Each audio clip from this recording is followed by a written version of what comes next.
La incidencia de osteomielitis no es alta, debido a que el hueso normal es altamente resistente a la infección y por ello tiende a ocurrir en pacientes con factores de riesgo como diabetes mellitus, trauma, cirugía, úlceras por decúbito, drogadictos endovenosos e inmunocompromiso.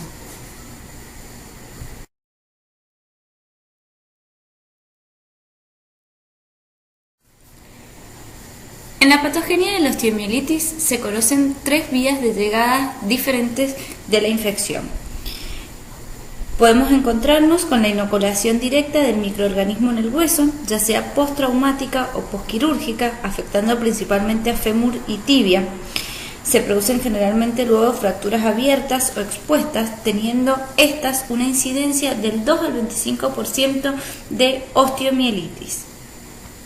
Por siembras hematógenas infecciosas, localizadas principalmente en la columna lumbar. Sin embargo, también puede afectar a huesos largos, pelvis, clavículas y sobre todo se observa en pacientes adictos a drogas endovenosas o hemodializados. Estas usualmente son monobacterianas. Y la tercera forma de llegada del germen hacia el hueso es la diseminación contigua de la infección de los tejidos blandos adyacentes o de las articulaciones. Esta principalmente se localiza en los huesos del pie, pelvis, mandíbula y cráneo y generalmente son polimicrobianas y es la que observamos más frecuente en los pacientes con pie diabético.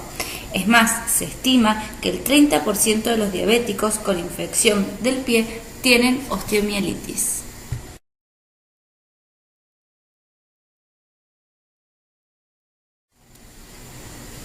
La osteomielitis aguda es principalmente hematógena. Las formas hematógenas podrían afectar cualquier hueso del organismo. La infección suele localizarse en las áreas de mayor crecimiento óseo. Principalmente se produce en las metáfisis de los huesos largos, tibia y fémur. Hay diversos factores que justifican esta localización, entre ellos tenemos la vascularización, que tiene un flujo lento, la carencia de anastomosis en las ramas terminales, que cuando hay una obstrucción favorecerá el desarrollo de áreas de necrosis y la carencia de células fagocíticas en los capilares aferentes y eferentes. Una vez que comienza la infección, aparecen enzimas que lo que producen es lesión del hueso, aumentando la presión intraósea y reduciendo la vascularización. Todo esto favorece a que posteriormente se produzca necrosis ósea y se formen zonas avasculares denominadas secuestros. Por lo tanto, los cambios característicos principales de la osteomielitis aguda son la presencia de microorganismos, el infiltrado por polimorfonucleares, la congestión y la trombosis vascular.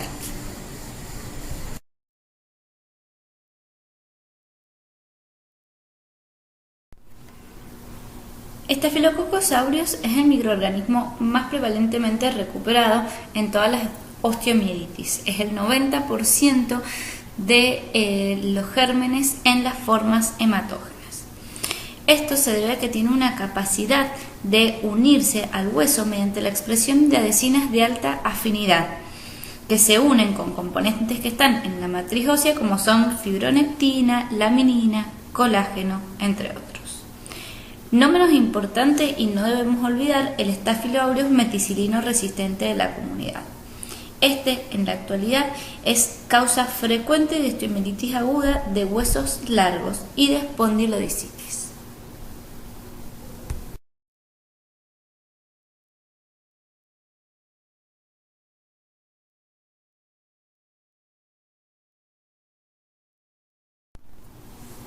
La utilidad de la radiografía es limitada para el diagnóstico, ya que como dijimos anteriormente, las alteraciones óseas no se detectan hasta transcurrido 10 a 14 días de iniciada la infección. Por lo tanto, su principal utilidad es conocer las características óseas previas al inicio de la infección.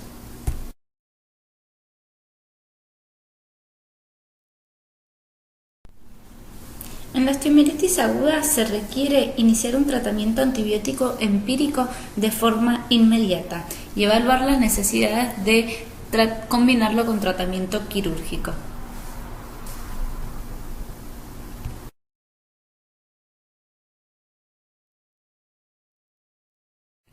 Cuando la sospecha sea de bacilos gram negativos, la terapia empírica inicial debe ser con antibióticos de mayor espectro que tengan actividad frente a pseudomonas. Entre estos podemos encontrar cefalosporinas de tercera generación o de cuarta generación como cefepime, algunas fluorquinolonas como ciprofloxacina, beta-lactámicos de espectro contra pseudomonas como piperacilina tazobactam o carbapenémicos.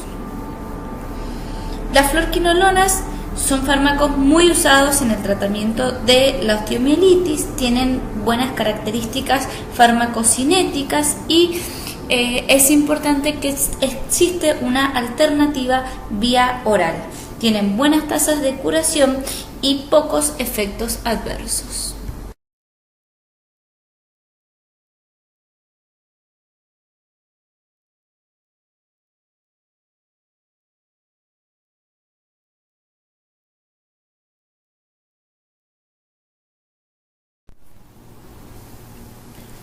La osteomielitis crónica está caracterizado por la presencia de necrosis ósea, infiltrado inflamatorio, linfomonocitario y la presencia de tejido de granulación, fibrosis, además de neoformaciones óseas. El tejido desvitalizado favorece la adhesión bacteriana. Esto tiene un papel primordial en la cronificación de las infecciones. No debemos dejar de recordar que ciertos microorganismos, como son Staphylococcus aureus, Staphylococcus epidermidis, sintetizan ciertas sustancias que hacen que se genere un biofilm, y este biofilm facilita la adhesión al hueso e impide la acción de la fagocitosis, anticuerpos, del complemento y la penetración de los antibióticos, dificultando también de esta forma la erradicación de la infección.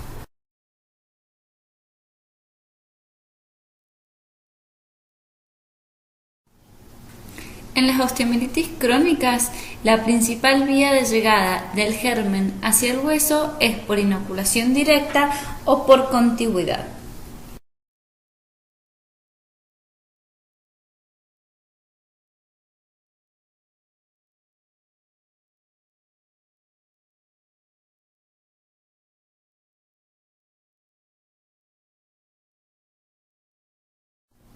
En la osteomielitis crónica es de fundamental importancia conocer el germen para poder iniciar una terapéutica antibiótica indicada. Es por eso que es preferible aguardar a conocer el diagnóstico etiológico específico, o sea, el resultado de los cultivos, para luego iniciar el tratamiento antibiótico.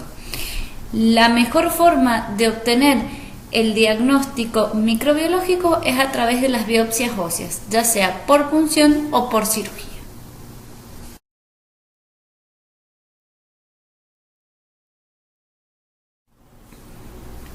En el manejo de la osteomielitis crónica es necesario tanto el tratamiento antibiótico como el tratamiento quirúrgico.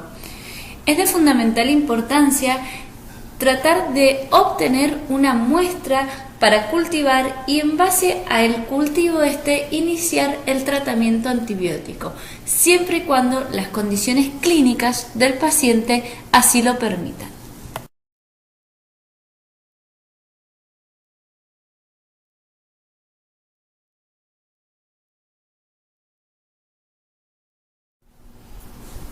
La osteomielitis vertebral representa el 3 al 5% de todos los casos de osteomielitis en adultos de más de 50 años.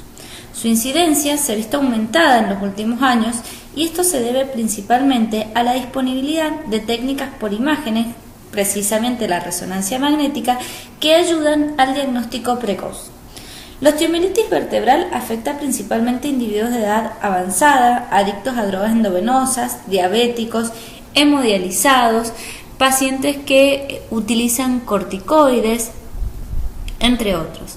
La infección se produce generalmente por vía hematógena, aunque en menor frecuencia puede producirse por inoculación directa en un postquirúrgico vertebral o por un traumatismo directo, por contigüidad o por vía retrógrada a partir de una infección pélvica o del tracto urinario. Las vértebras lumbares son las que se afectan con mayor frecuencia y le siguen a esto las torácicas y las cervicales.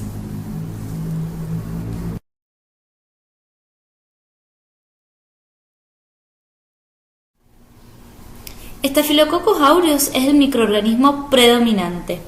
Por supuesto que en nuestro medio no podemos dejar de sospechar de tuberculosis.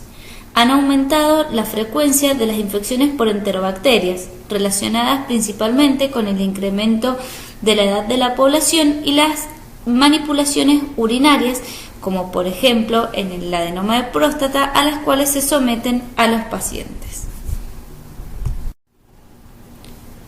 La radiografía convencional es normal inicialmente, aunque al cabo de semanas o meses se pueden apreciar diferentes manifestaciones.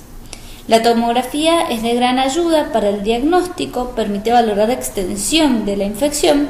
Sin embargo, la resonancia magnética de la columna es el método de elección, ya que el realce con contraste es un signo temprano de infección que tiene una alta sensibilidad y especificidad. El centellograma óseo puede utilizarse en aquellos pacientes que por diferentes motivos no se les puede realizar una resonancia.